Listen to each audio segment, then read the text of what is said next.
Yo, what is up guys, welcome back to the channel, and in this quick and short video I'm going to be showing you how you can turn off private account on TikTok.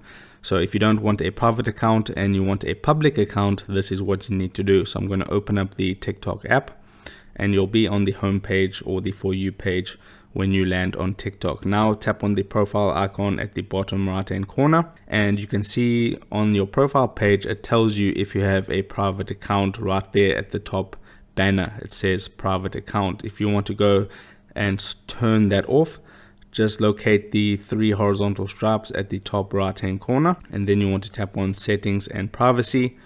From the settings and privacy page, tap on the second option, which is privacy, and here you can see right at the top under discoverability it says private account.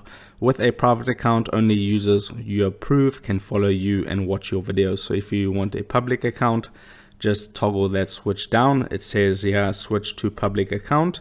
You can read all this information if you want and then just tap on the switch button in red, and now that has been turned off. I have a public account now.